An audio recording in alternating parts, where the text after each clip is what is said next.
Hey nieces, this is Al, and today we're going to unwrap 90 Day Fiancé Before the 90 Days.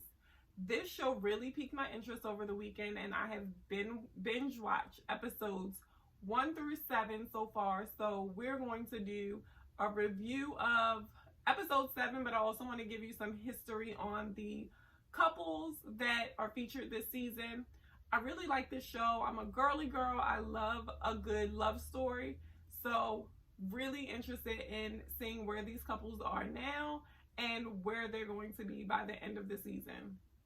So if you haven't seen episode 7 yet, spoiler alert, you may want to hit pause, go watch, come back, or you know what, just watch this and then go watch it because it's interesting and I promise not to give too much away. So there are 8 couples featured this season. I took my notes here because you guys should know by now my memory is horrible. So couple 1 is Ed, who's 54, and Rose. Rose is a 23-year-old young woman from the Philippines. Ed is a photographer from America. Ed is really, he's not attractive to me, personally. He kind of like doesn't have a neck, and he wears his hair really long and dyed, but he's older, so he's not fooling anyone with the jet black hair. I mean, who am I to talk with like dyed hair, and the quarantine has me not being able to cover my gray, but that's not the point.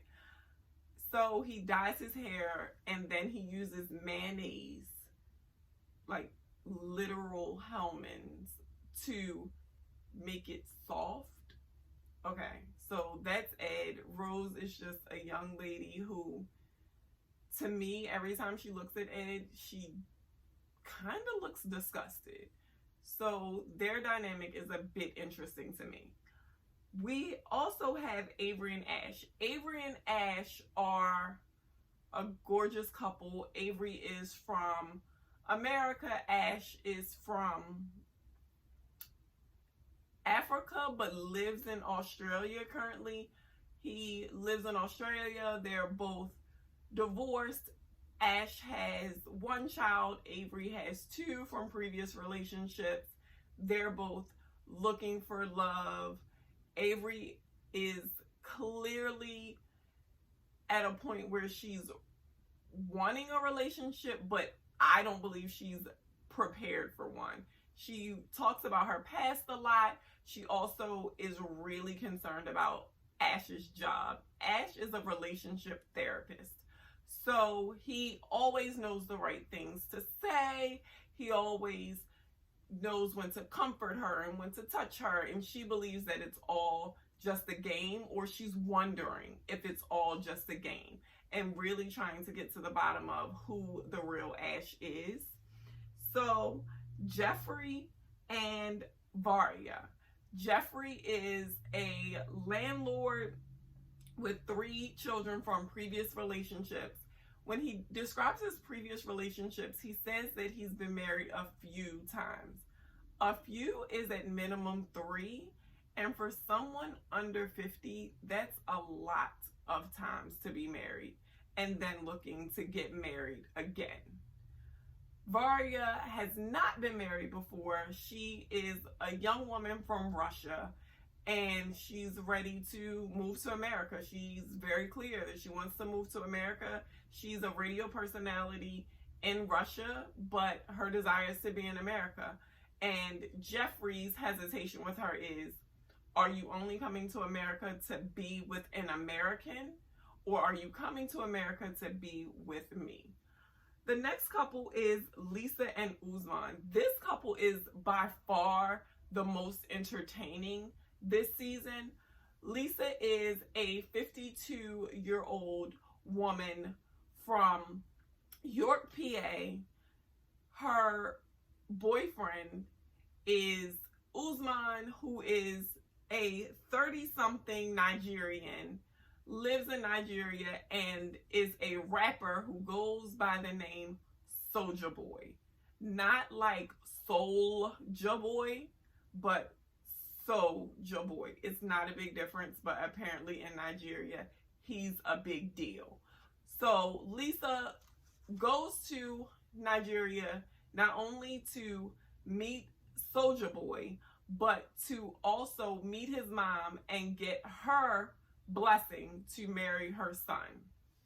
So episode 7 shows her trip to Nigeria and really gets into the thick of where they are in their relationship. Then we have Yolanda and Williams.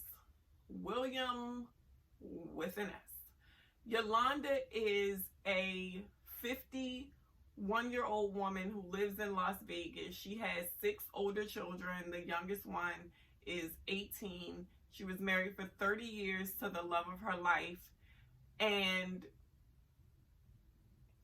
I don't think that I'm going to talk a lot about Yolanda in these reviews because she's super naive. Yolanda's naive. She was married 30 years. She needs to take a dating class or something. Do they have dating classes? She needs a class. She needs a friend. She needs some help because she's looking for love. Her husband passed away. She's a widow. I don't want to be hard on Yolanda, so we're going to skip her and Williams, her British beau. So then we have Tom and Darcy. Tom and Darcy are New York meets England, beautiful, wealthy couple. And Darcy has apparently been on the show before. I'm going to have to do some research because she keeps referring to her new guy reminding her of her old guy, Jesse. So I'm going to do a little research and figure out who Jesse was. But apparently he broke her heart too, and he was just as much of a jerk as Tom, apparently. Then we have David and Lana. David is 60, Lana is 27. They have only talked via a particular website. They have video chatted. Lana is in the Ukraine. David is from America. They've only talked and messaged through a particular website that David has estimated he has spent over $100,000 utilizing this website to talk to Lana. I don't know why Lana doesn't have a regular cell phone or regular video messaging or Skype or Zoom or FaceTime. But he has to pay to talk to her. He has also been to the Ukraine 3 times to see Lana, and she's never showed up. Once she plain stood him up. Another time she said her brother died. And the last time she said she had some health issues. Well, if your brother died and your man of years has came into town, wouldn't that be the perfect time for him to comfort you in your sorrows and woes? I think so, but he is on his way back to the Ukraine for the 4th time to get stood up again. Again, probably not a couple I'm going to spend a lot of time on because it's no content. It's no content. They're in every other episode because there's one person in the relationship, and that is David. Then we have, was that all 8? I think that's all 8 couples. So episode 7, we see David and Lana not meeting. David has gotten stood up for the 4th time. He's traveled across the world to the Ukraine, and he wants to meet Lana, but he's not because the world knows Lana is not a real person. But David has the most amazing toupee. Shout out to his toupee shop or maker. It's amazing. It's a really good toupee. And if Lana was real, I think that she could appreciate it.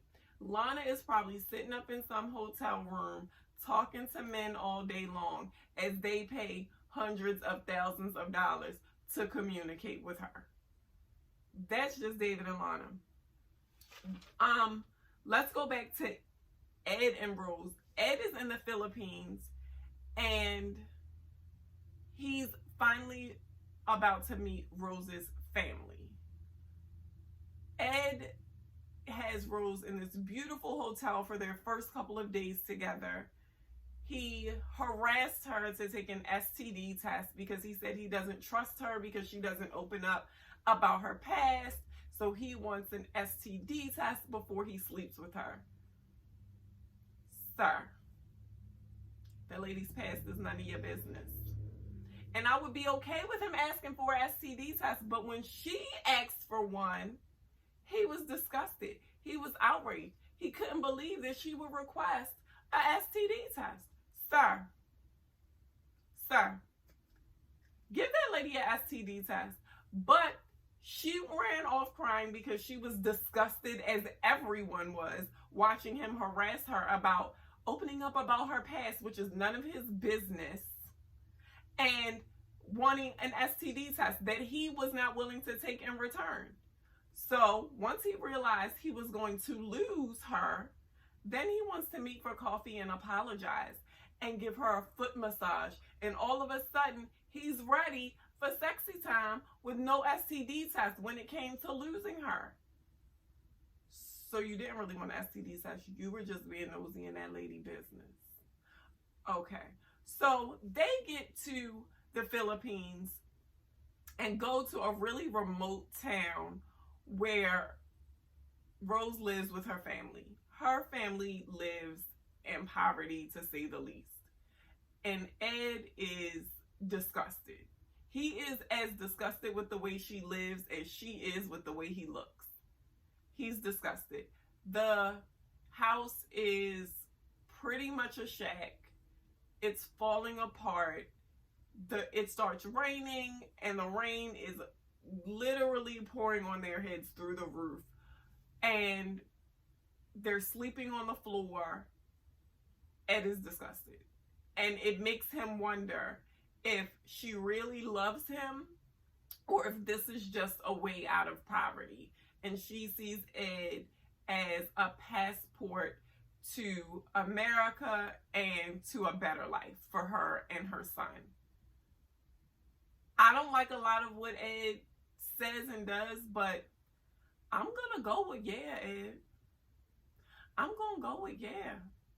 Because I don't think that she wants to live like that anymore. And she don't look like she like you. He was rubbing her feet and she looked like she wanted to jump out of her skin. And I wanted to jump out of my skin. I was like, I don't want him to touch her. It's creepy. He's old. He's, yuck. Okay, so let's go back to my favorite couple, Lisa and Soulja Boy. Uzman. We're going to call him Soulja Boy just because it's funny and that his name is Soulja Boy and he did not even attempt to try to be unique with his rap name. So Lisa is crazy. Lisa is a nut. Lisa has decided that she is going to come to Nigeria, convince Uzman's mom to give her blessing to marry her baby and take over his entire life and manage his rap career. Uzman, Soulja Boy, has a flourishing rap career in Nigeria.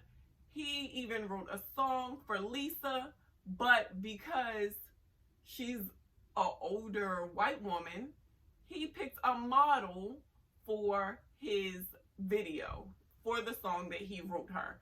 The song was kind of cute or whatever, and he calls her baby love the entire time, which is the cutest thing. Baby love, baby love, baby love. It's the cutest thing. So he's calling her baby love. She's trying to control every aspect of his business, his friendships. She would text him if one of his fans commented on his Facebook or Instagram. She's screenshotting the heart eye emojis. She's screenshotting every female comment, sending it to Soulja Boy and saying, get your fans under control. Do you know who this is? I feel disrespected. Ma'am, I'm going to tell you, since your friends won't. You're not worried about that man cheating on you because you don't think that, oh, you think just because he's a big star, you're worried because you don't feel compatible. You don't feel compatible. That man can't do anything for your self-esteem. That's self. Self-esteem, the esteem of me. You want him to not acknowledge any other women, not have a woman in his music video, not talk to women, not have women comment on his social media, but you also want to be the wife of a star. Make it make sense to me. Make that make sense to me. You want the rhythm, but you don't want the blues.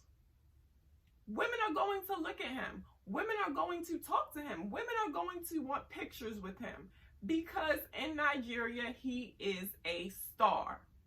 But you worried about you. And you know, I ain't going to say it, but you know, Lisa. But Lisa was in an abusive relationship before. She did disclose that in the initial episode.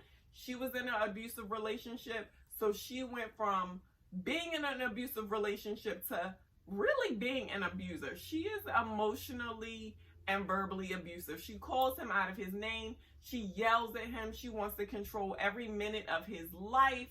She wants to control the relationships he has with his friends. And it's not cute. And this episode is where Soulja Boy tells her that this is not the life that he wants. He does not want to come to America, become a big star, and have her disrespecting him at every given turn. So they're sitting in the chalet, which is really just a little hotel room. It's kind of basic, but it's a flat screen on the wall, so, you know, it was nice. And she also complains about every aspect of Nigeria. The showers, the bathrooms, which she thought his life was like because he's a star in Nigeria. Ma'am, was your Google broken? You couldn't have Googled the hotel y'all were staying at? So you could kind of get an idea. You could have asked him to snap a few pictures and you expand the picture, check out his background, so you don't have to act all shocked when you get to get to Africa and visit your man. She literally complains about every single thing. Lisa has to get some self-esteem. She don't need another relationship. She don't need to be in Nigeria. She needs to be on a therapist's couch talking about the hurt that she's felt in the past and how to get past it. Because Usman not having it. And he gonna find him somebody else. Like the model in that video that she asked him to delete all the scenes out of the model out of the video because she didn't want him in the video with a model. Your man is a star. Your man is a star. He's gonna share the screen, not his body, but the screen with other women sometimes. Pull yourself together, Lisa. I'm no, relationship expert. These are just my opinions. So then we have Tom and Darcy. Tom and Darcy are at an impasse. They're technically broken up right now, but they want to have a clarifying conversation while Tom is visiting New York on business, and Darcy wants to confront him about some social media pictures of him and another woman all cozied up. So Darcy comes to their coffee date looking amazing. Her boobs were sitting up, her lips were sitting out, and she bought her Louis Vuitton night bag just in case. So Darcy comes and meets Tom. At first meeting Tom, he is his usually calm, cool, and collected self. But Darcy is having none of his games. She let him know, we will not be touching, we will not be kissing, we will not be holding hands. Let's get to the purpose of this lunch date. And it's to address the elephant in the room, which is the fact that Tom is in a whole nother relationship. So while they were talking, they started out a little bickering, a little bit back and forth. Tom told her, you don't listen. She told him, get to the point. There's something that you need to tell me. You're in a relationship. And Tom said something that really stuck with me. He said, I found someone that loves me the way I want to be loved. That was deep for me. Although I'm Team Darcy, I had to respect Tom saying, I found someone who loves me the way I want to be loved. We, as human beings, don't get the opportunity or the choice to force someone to love us the way we want to be loved. We get to look at how they love and decide if that's for me. I can't say, I really like you, I like your personality, you meet all the checks on my checklist, but I don't like the way you love me, the way you display love, the way you show love, so you have to change that. No, we have to find somebody that loves us the way that we like being loved. If my love language is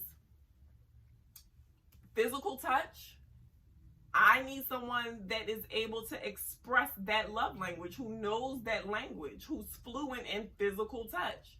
I can't make somebody be something that they're not. So I was Team Tom for about 20 seconds when he said he found someone that loved him the way that he wanted to be loved, because everybody deserves that. The person that we may want to love us may not be that person. They might not be capable of that. And we don't get to own the person. We get to own the experiences that we had with them and then decide if we want to continue experiencing that. And clearly Tom did not. He should have been honest with her, because he said they just met 3 weeks ago in Milan at Fashion Week. And I'm like, Tom, y'all had about 75 pictures together. That is not 3 weeks worth of pictures, sir. It's not. But you do deserve to have someone love you the way you want to be loved. So though he should have been honest, he deserves that kind of love. It hurt Darcy's feelings, but that was the realest comment of this entire season so far. Total respect for Tom. But then Tom got childish. Darcy was hurt. And Tom has a nerve to get out of this gentleman mode, the honest mode, the real mode, and say, have you gained weight? Now, sir, why would you be so hurtful? You proved your point. Y'all aren't together. What did you expect her reaction to be? Did you expect her to, in that moment, say, you know what? You deserve to be loved the way you want to be loved? No! Tom, you are a total jerk for trying to bring up her weight. You don't ever talk about a woman's age or a woman's weight, because when y'all was in the bed, Tom, before you got swept off your feet in Milan, like a fairy princess, you weren't worried about her weight, sir. Don't do that. Don't insult women. Don't be mean to girls. And Darcy, stop crying. Don't let boys talk to you hard and then cry over them. Fix yourself up and move on. So I hope by the next episode, Darcy has gotten herself together. Because baby girl cried literally every episode this season that I've watched. I'm tired of seeing her cry. You're a beautiful, successful, intelligent woman, and you are a mother. Your babies cannot keep seeing you cry over man after man after man. Pull yourself together. I did respect that she did go stay at a hotel so her energy wouldn't be off when she left the meeting, and then she goes home with negative energy. Definitely respected that, Darcy, but I want you to pull yourself together, baby. Pull yourself together. That was a mean comment that he made, but pull yourself together. Now, I'm just going to briefly go over Yolanda and Williams. This whole couple, this scenario, makes me roll my eyes. It does. I don't know why Yolanda annoys me so much. I'm going to have to, sit with my therapist and figure out why she annoys me. I understand that she was married for 30 years.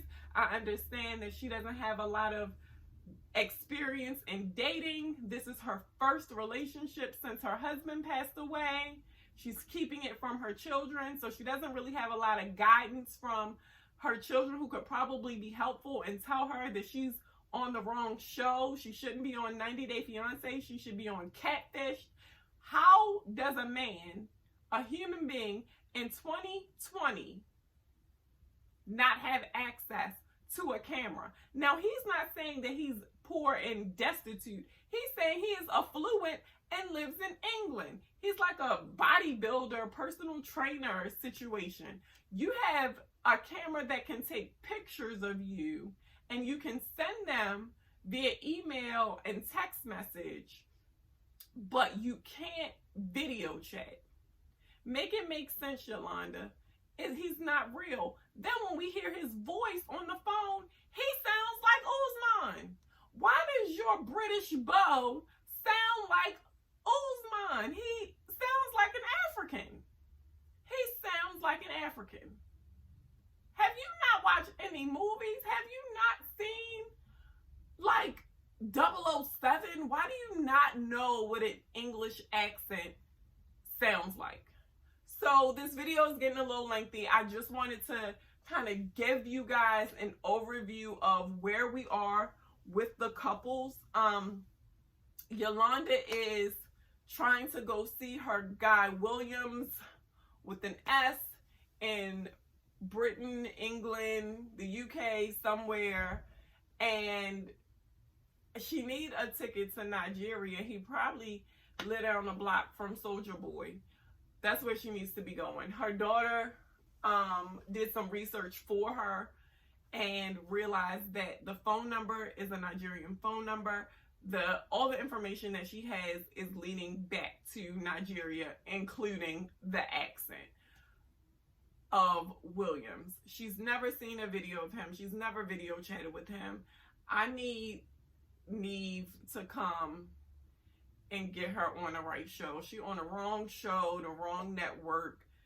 TLC, give this to MTV and stop hogging all the talent, TLC, because what's she here for? What's she here for? She wasting my time. I want to see Lisa and Soldier Boy. I want to see, you know, how Ash and Avery worked their relationship out with her not trusting him. And I want to see Ed and Rose. I do, but I don't. It's like a train wreck watching Ed and Rose, but I want to see more of them. I want to see real human beings. I don't want my time wasted with Yolanda.